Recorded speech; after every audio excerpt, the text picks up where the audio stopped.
Another defendant in the massive Feeding Our Future fraud case is sentenced 1 year and 1 day in federal prison. Abdul Abakar Ali pleaded guilty to conspiracy to commit wire fraud back in 2022. The Biden-era Justice Department called it the largest COVID fraud scheme in the country.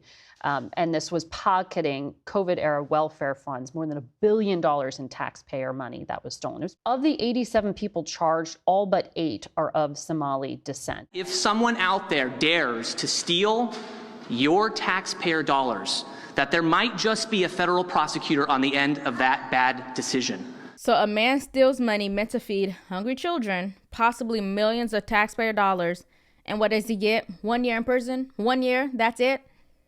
For one of the largest fraud schemes in U.S. history, 12 months, 366 days in his case. Hell, I would do 12 months for $1 million. A few millions at that. This is just wild. But good afternoon, beautiful people, and welcome to Nelly Miranda.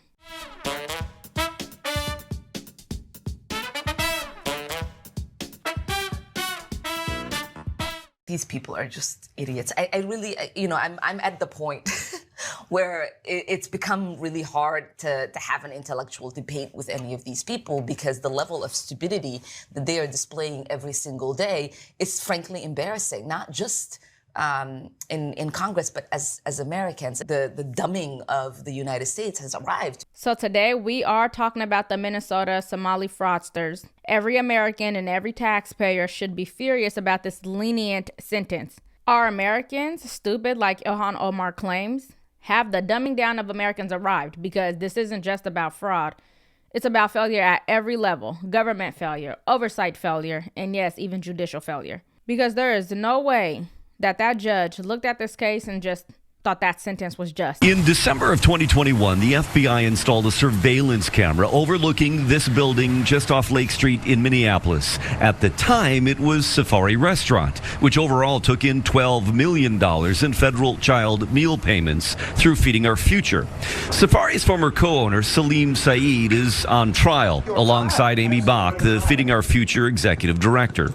Safari claimed to feed 4,000 to 6,000 kids a day. Its invoices and meal counts shown to the jury alongside the video. An FBI agent testifying that an average of 40 people came and went during the 6 weeks it was surveilled. The Feeding Our Future scandal has been described by federal prosecutors as the largest COVID-related fraud scheme in the country. We're talking about fake meal programs, fake children, and fake attendance numbers, all used to steal money meant to feed kids during a pandemic. And what did they do with that money? They bought luxury cars, real estate, lived lavish lifestyles while actual children got nothing, and then taxpayers were left holding the bag. But one of the defendants, after admitting guilt and apologizing for stealing over $3 million, was sentenced to only 1 year in prison. 1 year for stealing from children. 1 year for stealing from taxpayers. This morning, a judge handed Abdul Abubakar Ali a 1 year and 1 day sentence after he pleaded guilty to conspiracy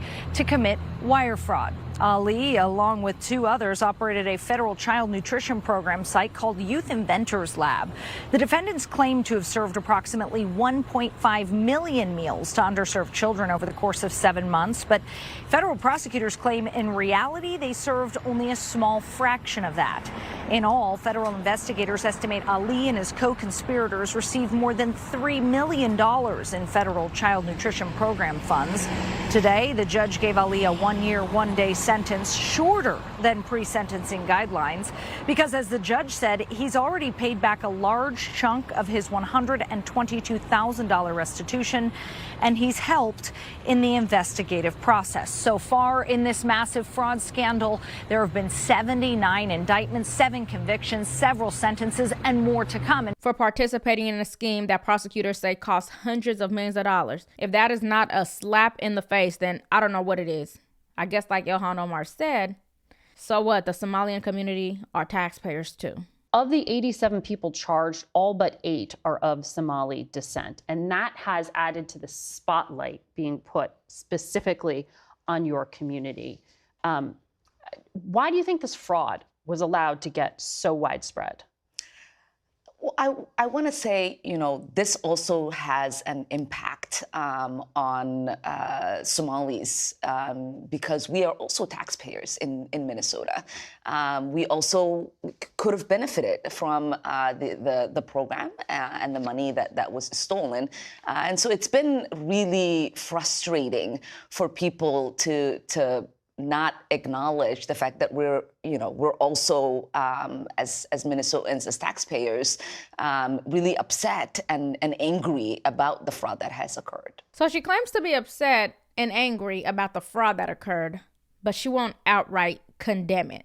I personally believe that she allegedly benefited from the fraud too. So she's mainly upset that they were caught. And in regards to the fraud being done by Somali fraudsters, she's like, yeah, okay. Don't forget that we Somalis pay taxes too. So basically we're stealing from ourselves. What's your point? So let me ask you something. If you or I stole even a fraction of that, do you think we'd get 1 year? No, I think they'd throw the book at us. This does not look like justice. It's a slap on the wrist, a signal that crime pays, and a breakdown of accountability. We need to rid our justice system of rogue judges. This baby sentence is lunatic. I know the other fraudsters are grinning because she just sent them all a message, and all of the criminals too, that go ahead, take that risk. It might just be financially worth it. We need Judge Nancy Brasso removed like yesterday. The worst part is she was appointed by Trump, so I know he mad. But take a listen to what the lawyer of Abdul had to say. He said that he plans on making things right. Yeah, okay. Defendant in the massive Feeding Our Future fraud case is sentenced 1 year and 1 day in federal prison. Abdul Abakar Ali pleaded guilty to conspiracy to commit wire fraud back in 2022. Ali used a nonprofit to claim he served about 1.5 million meals that were never provided. We spoke with his attorney after the sentencing about how his client plans to move forward after today's sentencing. He's going to spend probably the rest of his life devoted to making things right, not just for himself and for his family, but for the people in the state. The judge said his role in the scheme was too great for probation. The real question isn't whether he will get out and be a model citizen or not. The real question is who allowed this system to operate like this, because fraud at this level is never just one person. It is weak oversight, government incompetence, and yes, political failure. Ilhan Omar came into Congress screaming that Americans will do what the Somalians tell them to do, and with these toddler sentences, they must be giving these judges a parental glare like, I dare you. Because what, 1 year? I'm still shocked by that. They said that they should have got a sentence between, I think, 30 months and 37 months. And she said, nope, let's take it down to 12. jawaabteedu waxay ahayd dawladda Mareykanka waxay ka qabanaysaa wixii annaga aan dhahno dawladda Mareykanka qabo waa kalsoonidaas inaan isku qabno annaga Soomaali hadii aan nahay wadankan annaga ku nool wadankan wadankii aan annaga tax ka dhiibno waaye waa wadankii gabar idinka dhalatayne ee Congress-ka fadhiso. Well, what is not disputed is this. A large portion of those charged in this fraud case were from her community.